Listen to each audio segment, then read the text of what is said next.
The world of entertainment paused in collective reverence this past weekend as Saturday Night Live, the venerable institution of comedic satire and cultural commentary, paid a moving tribute to the late Diane Keaton in the closing moments of its latest episode. Just hours after the announcement of her passing at the age of 79, the show's signature, in memoriam card appeared on screen, a stark black and white photograph of Keaton in her youthful prime dominating the frame.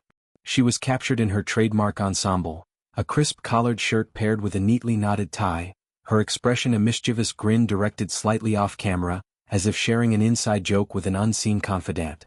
This image, frozen in time, encapsulated the essence of Keaton's on-screen persona. Quirky, intellectual, effortlessly cool, and brimming with that indefinable charm that made her a cinematic treasure.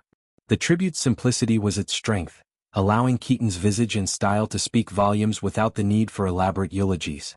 Hosting the episode was Amy Poehler, a former SNL cast member whose own career owes much to the trailblazing women who preceded her, including Keaton. In a subtle yet poignant gesture, Poehler donned a collared shirt and tie for the farewell segment, mirroring Keaton's iconic look and weaving a thread of homage through the evening's chaos of sketches and songs. As the credits rolled, this visual echo lingered, a quiet acknowledgement from one generation of funny women to another. The official social media channels of the show amplified the moment shortly thereafter, posting the tribute card with a minimalist caption, "Diane Keaton Red Hearts." In an age of overwrought remembrances, this restraint felt profoundly respectful, inviting viewers to fill the silence with their own memories of the actress who redefined vulnerability on screen. Fan reactions poured in like a digital wake, each comment a personal elegy to the woman who had touched lives through her roles in films that spanned decades. Getting the news earlier today was genuinely heartbreaking. A true icon. "Loved that they did this in the end of the episode, crying face broken heart Dove," wrote one admirer, capturing the raw immediacy of grief. Another reflected, "I'm still in shock. Diane was joy personified. I adored everything about her and I'm glad I live in a world where she existed. May she rest in peace." Folded hands Dove white heart broken heart, highlighting Keaton's ability to embody unadulterated delight. A third noted, "So glad you shared this image last night, that's how I found out she passed." Broken heart crying face, underscoring the show's role as a communal space for processing loss. These responses weren't mere platitudes. They wove a tapestry of Keaton's influence, from her Oscar-winning turn in Annie Hall to her later comedic gems, proving her resonance across generations. Keaton's death occurred on a crisp Saturday morning in California, the state she called home for much of her adult life, where her representative confirmed the news with a statement that balanced brevity with heartache. There are no further details available at this time, and her family has asked for privacy in this moment of great sadness. Subsequent reports revealed a more harrowing timeline. The Los Angeles Fire Department had responded to an emergency call at her residence shortly after 8 a.m., transporting her by ambulance to a nearby hospital in a bid to stabilize her condition. Though the precise cause of death remains undisclosed, intimates described a sudden and steep decline in her health over the preceding months, a deterioration kept under wraps by Keaton and her close circle out of deference to her legendary independence. This privacy was quintessential Keaton. Even in frailty, she orchestrated her narrative on her terms, much like her characters who navigated life's absurdities with wry detachment. A longtime friend, the esteemed songwriter Carole Bayer Sager, offered a glimpse into this final chapter during a candid conversation, expressing shock at the visible toll on Keaton's frame. "I was stunned by how much weight she had lost upon their last meeting less than a month prior." Sager's words painted a portrait of a woman whose vitality had dimmed unexpectedly, yet whose spirit remained a beacon.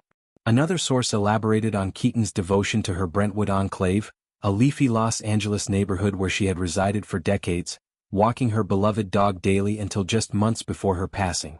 These routines, simple strolls under jacaranda trees, chats with neighbors, grounded the star in normalcy, a deliberate counterbalance to the Hollywood whirlwind. Keaton's battles with health challenges, including skin cancer and bulimia earlier in life, had forged her into a figure of quiet fortitude, yet this latest turn caught even her inner circle off guard. To the astonishment of those closest to her, Keaton had listed her cherished dream home for sale in March, a decision that now carries retrospective poignancy. The property, a sprawling yet cozy retreat filled with mementos from her storied career, represented a chapter closing on her own initiative.